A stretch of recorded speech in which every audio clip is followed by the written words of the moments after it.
indépendance de la République démocratique du Congo. En dehors, je vais revenir sur le plan national. N'a pas touché les Camboucris. Oui, ça entre le procureur général de la Cour de cassation et le ministre de la Justice, Constant Moutamba. Parce que tout le monde est maman. N'a pas chité dans ma hôtel de ville d'une manière générale. Tout le monde est cassé comme Maka. Et ça n'a pas tout le monde. Il vient d'être nommé par Daniel Bumba. Si Faba Longola Bango Bata combattant Daniel Bumba Salaya. Tongola Skola Bogo Gangabas. Tongola Bogo Gangabas. Au moment où nous parlons sur le plan international, Paul Kagame a la gata Salininier.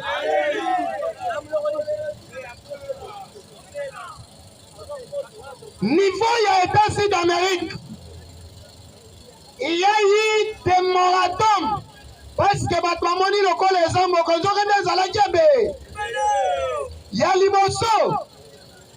Tous les pays qui soutenaient le Rwanda, Bengani Bango, Bakoti les sous-consomment visa et États-Unis d'Amérique à Tamukolomoko. Ils te pèsent viva. Entre autres, Tomoni Kongobra. Ils sont en train de menacer. Ah, le président Sassou a si la crédibilité à Salininier. Lui, Ndemouto Zalaki, à la base, à Mobondo, dans la République démocratique du Congo. Atekela, Rwanda, Mabele, et Zalaki Pona Bilangade. Mais c'était pour attaquer la République démocratique du Congo.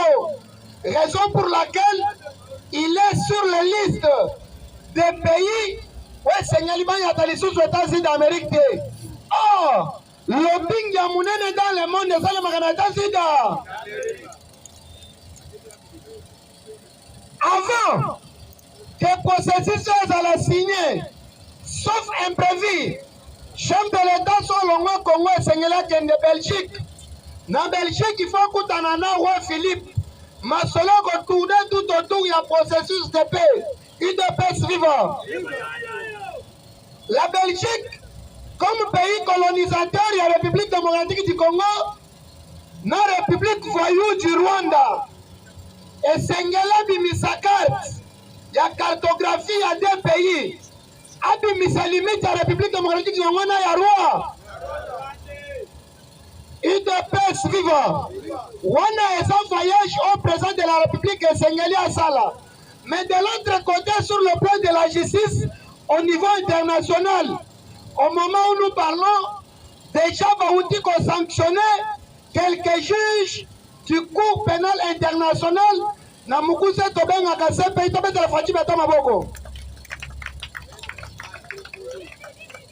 Après avoir rejeté plusieurs fois plainte, il y a génocide, plainte, il y a guerre, plainte contre l'attaque humanitaire, la violation des droits publics internationaux. Après avoir porté plainte, les juges ont rejeté plainte de la République démocratique du Congo. C'est pays à Benganagata. Salut, si quoi a les juges ont installé à Sika, ils ne peuvent vivre. Et Sengali, tout ça, le procès sur le plan international, Narwa. Et sur ces procès, imaginez que ceux qui m'ont abomé de Konabino, vous savez qu'il y a si quoi plus de 15 millions de peuples corps. Sala si quoi m'a 15 millions de peuples la Rwanda mobi. Comment le Gangabas? Ça, c'est la diplomatie agissante du président de la République, Félix Antoine Tchi. C'est sur le plan de la justice. Baouti qui a imposé Rwanda a retiré tous les rebelles, tous les troupes qui a Rwanda dans la sol congolaise avant que le processus de paix Salanini et Banda. Parce que ce processus faut partir jusqu'au 29 juin de cette année. Le 30 juin, Bazongi la victoire pour célébrer non seulement l'indépendance, au Bazola qui puisse pas le Mumba, Mais tu peux célébrer l'indépendance totale de la République démocratique du Congo. Nous avons un slogan bien. Et puis, ça a courage de transmettre des matières. Jean-Baptiste, Kobanga te lokolo bakolongola humilité. Muntu bakokangeza ngai mais avant kangezela longola ngai humili. Je suis aussi parlementaire lokola ba bazana assemblée na. Je suis plus que vital car parce que je suis parmi les oiseaux dénoncés agression rwandaise. Kamera kokakango te. Aloba kango azon taba virgule mais biso to tchaka point que notre agresseur c'est le roi.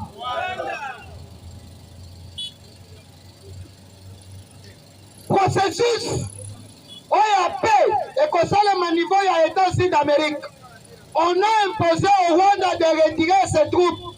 Et il y a encore un moratorium au Tobima dernièrement, niveau ya Maison Blanche. Va passer injonction. Et Sengeli va venir en Rwanda, na communauté des régions et des sous-régions d'Afrique. Raison pour laquelle on a dit déjà, niveau ya EAC, c'était prévu Rwanda à sa présidence. Mais grâce à Félix Antoine Tshisekedi Tshilombo, Rwanda le lagata salinine.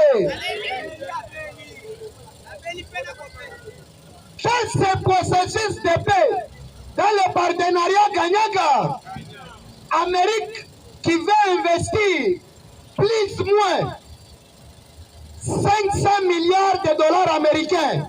Bien avant d'investir, Moutou Alamusima Kamunozo c'est Cyril Ramaphosa. Parce que les groupes, il y a Hillary Clinton, Joe Biden, Bazalaki n'a pas ça balkaniser Congo dans 3 pays. Dans ça, la République volcanique de l'Est. Dans ça, la République du Katanga, la République démocratique du Congo. Et quelles allaient être les conséquences courant en Afrique du Sud et où dit République démocratique du Congo? Ce qui Katanga comme pays, d'office Sengela qui va cater la bango courant. Alors là, la monnaie qui est le coin, ne asilika qui a lobby va balkaniser Congo. Premier pays où était la balkanisation, c'était l'Afrique du Sud. Des États-Unis d'Amérique a sanctionné l'Afrique du Sud. L'Afrique du Sud a sanctionné les États-Unis. Des Trump a fait sur lobby comment un pays africain peut nous sanctionner. Nous sommes candidats tant que font même mining et ça l'a dit même eloko yaba américain.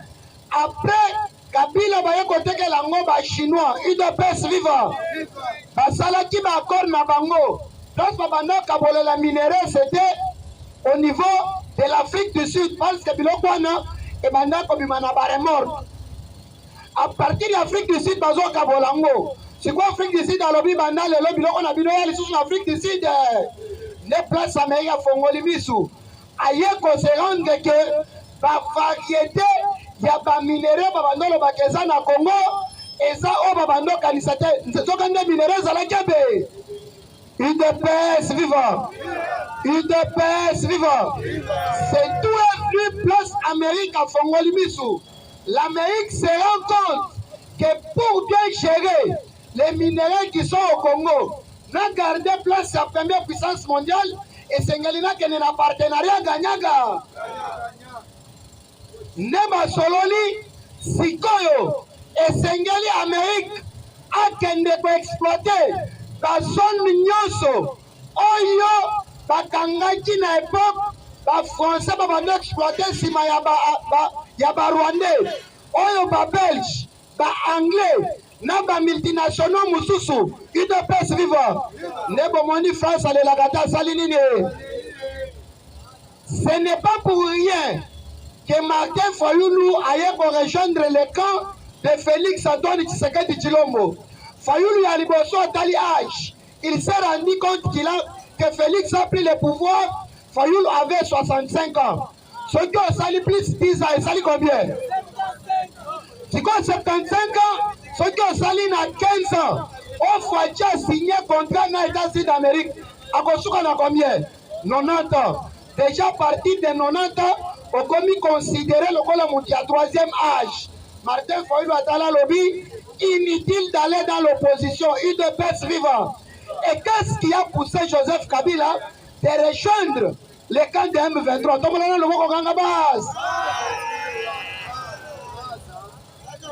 Kabila aye na Goma parce qu'il y a déjà un procès contre Joseph Ka.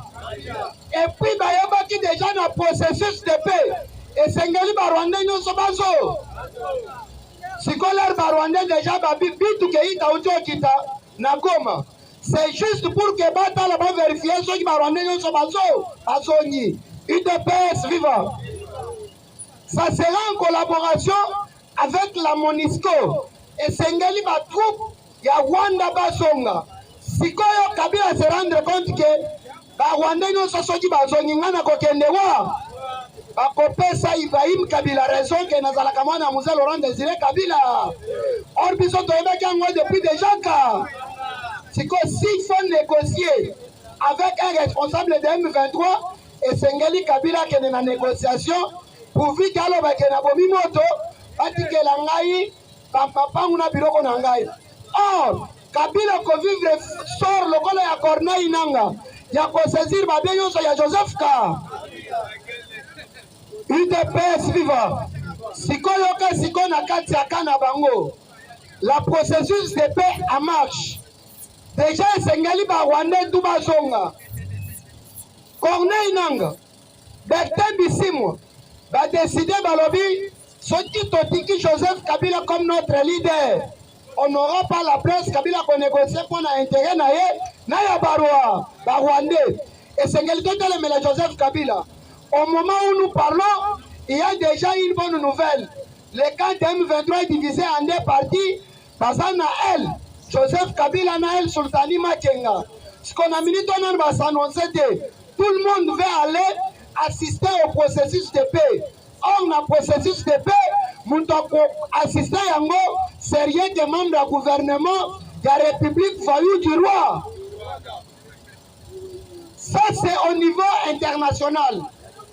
Au niveau national, les dossiers entre Madame Judith, na Constant Moutamba, UDPS vivant.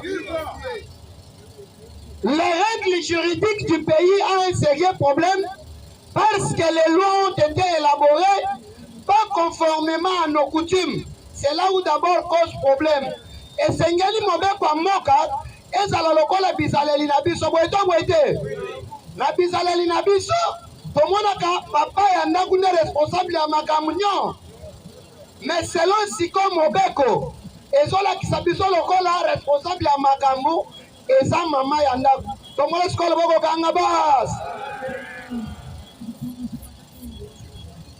le procureur général prend la cour de cassation à sa papa et à mon maman. UDPS vivant. Si Mobeko Mboka et Zalaki un peu bizarre, pour changer premier ministre, j'allais demander au président de la République à l'Angola Judith soumis. UDPS vivant. Le tout a commencé au niveau centre financier. Moutamba Kota Lobina qui solo à détournement. Est-ce que tu as dit comment Moutou? Wana ya liboso ya mibale. Na réforme au Moutamba initié niveau ya centre financier. Constant Moutamba voudrait à ce que l'appareil judiciaire, les ministres de la justice d'office sont comme les premiers procureurs de la République. UDPS vivant. Il chef qui a sali rapport naïe a été déposé dans le ministère de la Justice. Ministre de la Justice instruit Ayoki Makamunyoso a tenu qu'on a instance au Seigneur Sambisa Moutou. Parce que selon Bisso, tout le monde a le numéro 1 appareil judiciaire et le ministre de la Justice. Le numéro 1 de la justice, c'est le président du Conseil supérieur de la magistrature qui est le président de la Cour constitutionnelle. Alors, par dossier belé à détournement, et ça l'a candé par député, n'a pas ministre. Or, mon dos n'a pouvoir, il y a l'instruction, il n'y a pas député, n'a pas ministre, c'est le procureur général prend la Cour de cassation, je dis les députés nationaux et les gouverneurs, tandis que les ministres provinciaux et les députés provinciaux, c'est la cour d'appel, UDPS vivant.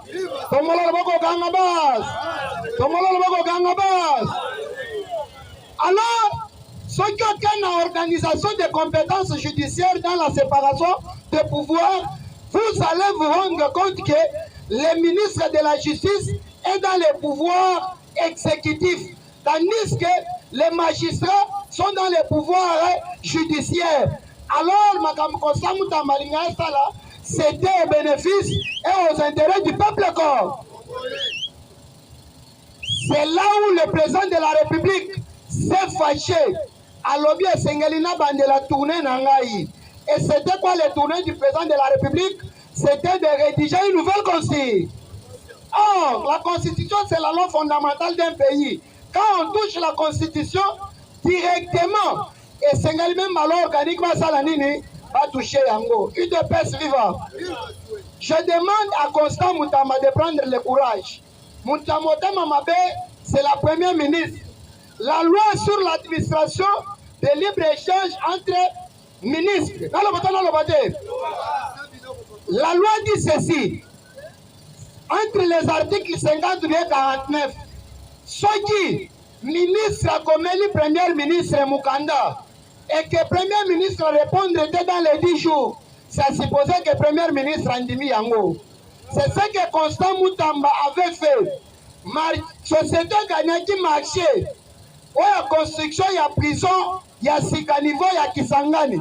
Parce que c'est place où il y a prison et c'est même un politicien. Non. C'est la prison où c'est un politicien, sa mission, s'il faut faire des marches, il faut que nous allons à Kisangani. Il dépêche vivant. Bafandi, étudier projet. Au lieu de fonder mon qui a détourné le dernier public, mais qu'on fonde mon procédure de passation de marché de gré à gré. Or, Moutamba comme la ministre, que la société a gagné marché et ça n'a pas mis ça là Moussoussou. Mais déjà si va gagner marché et c'est pas bandé misala parce que Miyi Bieza ebe. UDPS vivant. Premier ministre après 10 jours. À compter les sous 14 jours, ce qui fait 24 jours, il faut répondre de Constant Moutamba Kiaboyi, au moment où déjà Constant Moutamba aurait déjà signé la passation de ces marchés-là, UDPS vivant. Bon, comment est-ce que et qu'on a un procès en caractère pédagogique? Pédagogique pourquoi? Pour que Moutouno soit que nul n'est au-dessus de la loi et Moutamba va présenter ses moyens de défense. Et là, selon les investigations, ce que l'on a parqué, ok, pour ça, qu'on a cours, parce que chaque cour et chaque tribunal est à la attaché toujours n'a parqué. Et c'est n'y a pas ça les sous-autorisations au Kendo Samba. Ce qu'on peut Kendo Samba, on a un magistrat debout, aucun magistrat assis au Tobengaka, un magistrat debout ou bien des tribunaux. Les magistrats debout, ce sont les magistrats du parquet. Si on connaît Sengali, on démissionné. Ne place comme Tamazobangue, on a démissionné, est-ce que Fatia Zongi Sangai? Et nous lui disons, nous les peuples congolais qui sont derrière Constant Moutamba, nous les Congolais, les jeunes, on tomoni ba Kabili, nous allons demander au président de la République, à son ministre de la Justice, qui justice à Sali Moussala, à rendre véridique, à rendre arrêt dans le droit et que Moutamba Soki a su raison à cause de la ligne à cause de la toujours au niveau national, les projets de construction de Inga 3, nous avons reçu une bonne nouvelle. La Banque centrale a officiellement déjà remis l'argent. Kalante va passer Sikoyo dans le concours de travaux. L'objectif de Inga 3 est Zayanine. Nous savons déjà que l'Amérique a 500 milliards de dollars. C'est pour créer les sociétés. Alors, Inga 3 est un objectif. Il y a la société, il y a Tinda Courant dans la société dans les partenariats public-public et public-privé. UDPS viva. Nde bomoni bazo activer yango eloko na kosenga yo yekola déjà anglais parce que ba américain ba yebi ni lingala ni chiluba boeto boete. Oloba te ke ba yebi sibiso te dans 3 mois yebi a. Là na koyeba te parce que nazo sala toi na ko bando plaider ka na français. Tomolo loboko ganga bas. Au niveau provincial, eloko ya liboso tozosenga na Daniel Bumba longola Israël Moutala. Vous savez, il y a une chose. Lelo oyo yo na ngai soki to changer nationalité ata okomi français bakobenga yo tie français d'origine ko. Boete Israël Moutala, ce sont les kabylistes. Quand on va travailler dans Joseph Kabila Hippolyte Kanambe, aujourd'hui, même s'ils se sont naturalisés, ils n'ont sacré, mais leur origine, nous demandons au président de la République aussi à veiller dans le gouvernement d'union nationale, sauf imprévu et comme le 30 juin.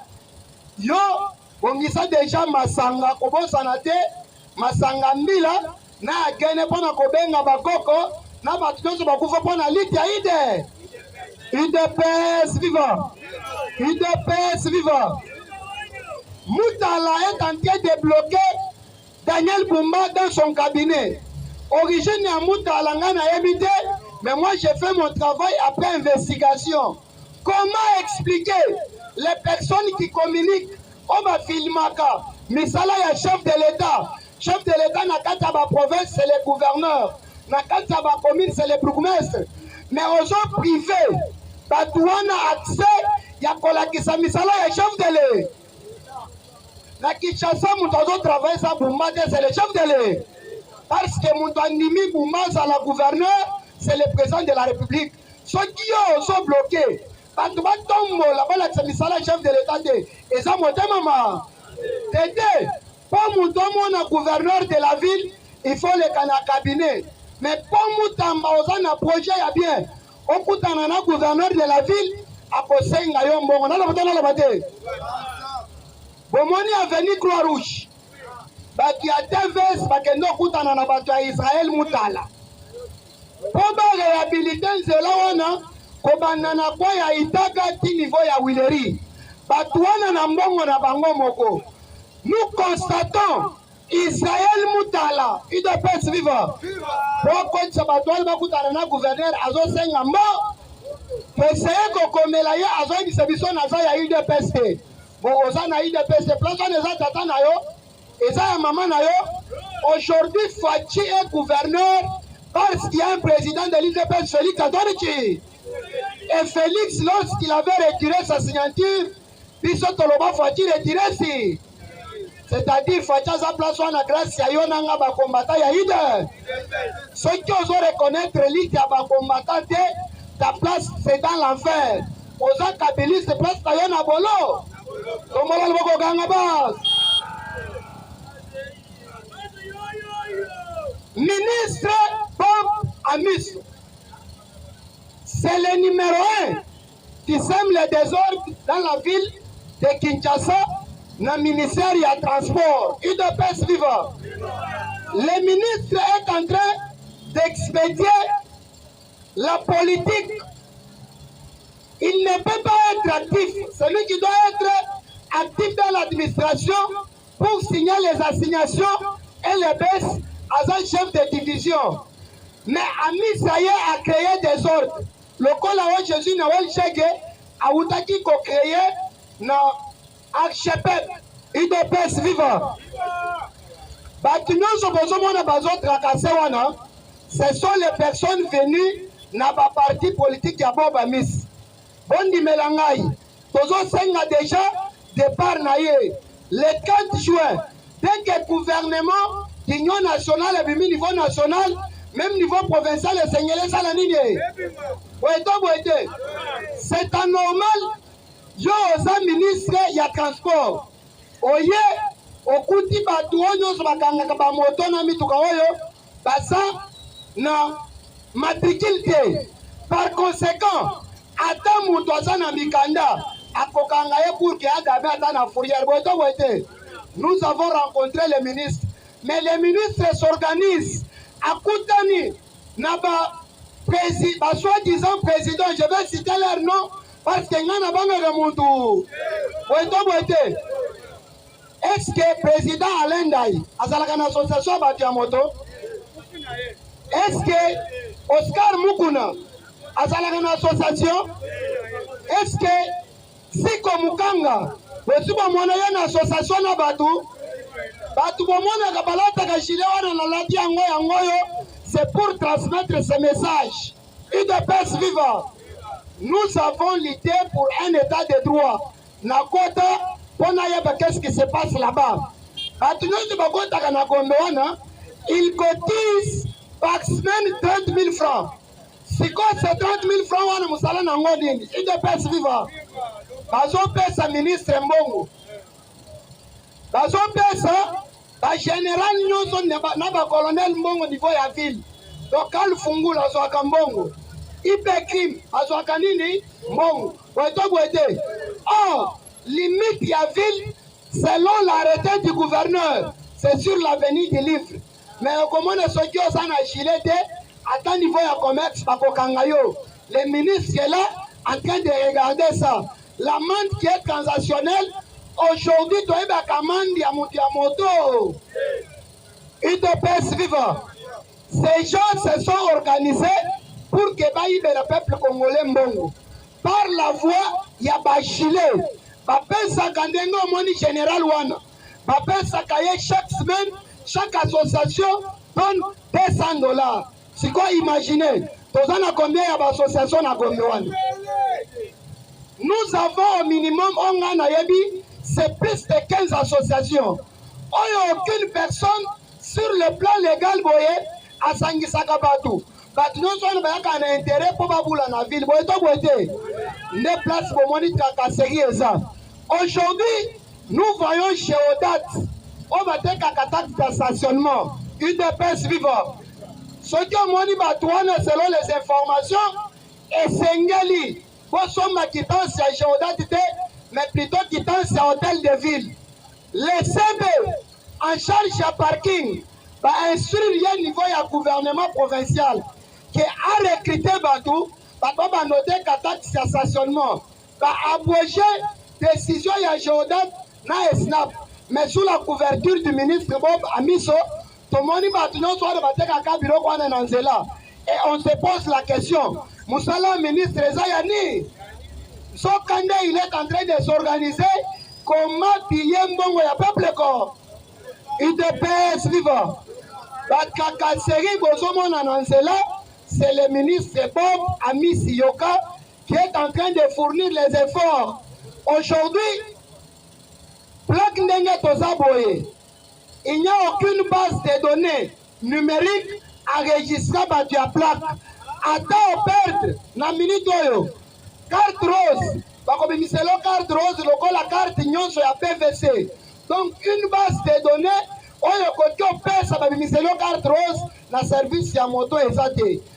Asuki wana tena no bongisi te, azana kati ya kobongisa tosomba vignette, UDPS vivant. Avant matake la batu vignette, nalo boto nalo bate. Selon les contrats qui a été signé sur la taxe de stationnement et Sengeliba Tongela Batiamoto ba parking. Posons-nous la question, Batonga ba parking quoi? Le gouvernement central a déjà décaissé l'argent pour la réhabilitation et la construction des routes. Si c'est la biso banzela, Batongela biso ba parking, donc il est pour Moussou.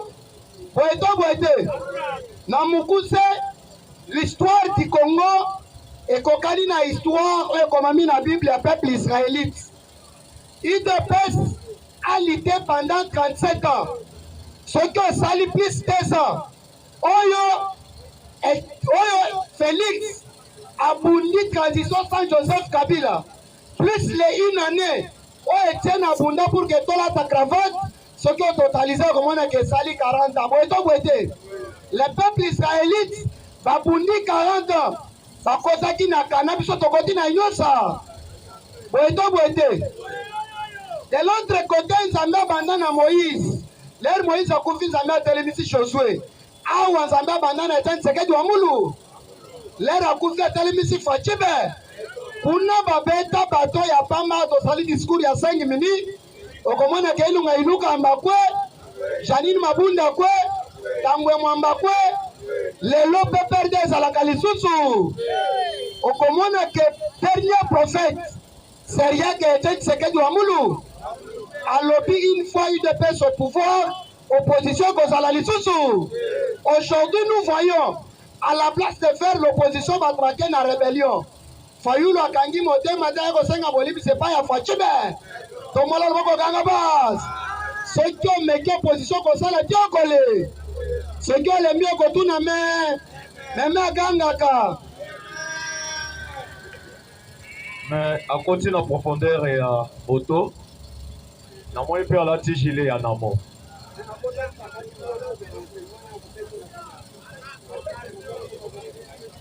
Ok. Problème est ça, il fallait base engagement côté ya nini. De la science si c'est what? De la science, hein? Chaumba. On a besoin de tracasser les motocyclistes. Boba Missi, hein? Boba Missi. Boba Missi. Bumba. Bumba. Bumba. Yoga mutu yo otie. Kombo na ye Boba Missi. Boba Missi, lui m'konnaît chez Bibi. Boba Missi. Tala, au moins mutu a créé tracasserie. Il faut que le chef de l'État et le ministre intérieur va s'engager dans mutu. Boba Missi. Boba Missi a quelque chose à Kuluna. Est-ce que ministère des Transports va faire kanga mutu? Bakangi mutu bazo fiye mbongo na poche. Boba Missi. Tala batoy Bumba Bumba. Bumba, oke kolokota Boba Missi wapi? Boba Missi. Balobi ministre nini ya transport provincial. Ata mbemba za bongo te. Bemba bandaki na sens unique. Lelo batembele mitu na bango ekomi kaka sens unique. Mais lelo Boba Missi pe aye yoka président Félix. Bumba benda na Bumba na litoi kuna na Lualapo. Yebsa Bumba abenga Boba Missi. Toi le ministre ya transport, toi ministre provincial. Toi le ministre provincial Boba Missi. Bêtise ozaka tchakosala. Ozaka tchakosala bêtise ya mabe. Yo omoni ke carré minier komi na ba motocycliste. Oza ba kuluna ote. Après, bazo fixa Jacques Chaban Pamba et pourtant que nous devons faire la bêtise ministre provincial Boba Missi. 10 minutes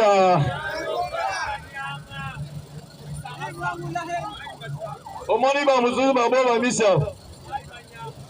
Tala, il fallait bien que Félix Alingui tracasserie. Bozo Zobato sans manière. A Télémi la Sanef. Acha mbongo azo fouiller bato. Acha mabongo na poche. Bazo kima na moto, bazo kena na moto na Gombe. Mais Boba Missi, yo toza na yo.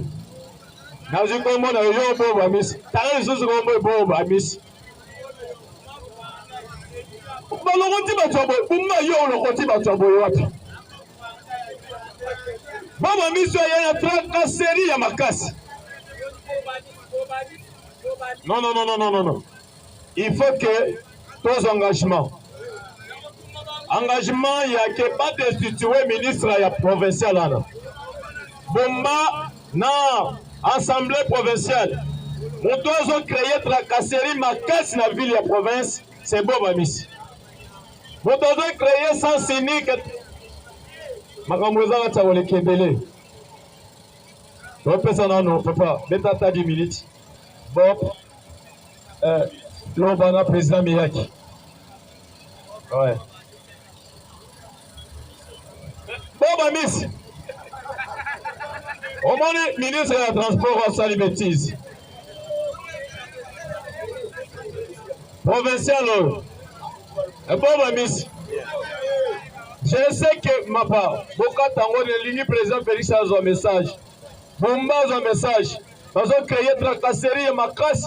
Ils ont créé un bilamba. Nani a zuba chèque et bakuluna. Bon, ma miss. Au moins, tous les ministres provinciaux, alliés n'a pas. Ils ont le Kindoki. Un ministre provincial. Un vrai ministre qui a créé trouble à paix. Nous avons conservé association et pourtant que ministre provincial. Les parlementaires debout. Les parlementaires debout. Les parlementaires debout. Rien que l'IDPS. Rien que l'IDPS. Bonjour à tous. F comme frère. On a signification à Fachi Beton. On a F comme frère. A comme ami. T comme tonton. S comme sérieux. H comme humble. I comme incontournable. On a Fachi Sigoul. Tu continues à voter béton. B comme bonté. E comme élévation. T comme transparence. O comme organisé. N comme un nationaliste. C'est la raison pour laquelle le Sénat américain balobite photo salanae au-delà de 40 ans parce qu'un vrai nationaliste. Pour jouer à faire la trace mokona ancien président Nabango Joseph Kassafougou. Mabon pour la vie de Moko. Dans la Bible, Nabandela, dans la Bible, F comme frère, A comme ami, T comme tonton, S comme sérieux, H comme humble, I comme incontournable. Voilà Fachi, ce que tu as béton. Béton, B comme bonté, E comme élévation, T comme transparence, O comme organisé, N comme un nationaliste.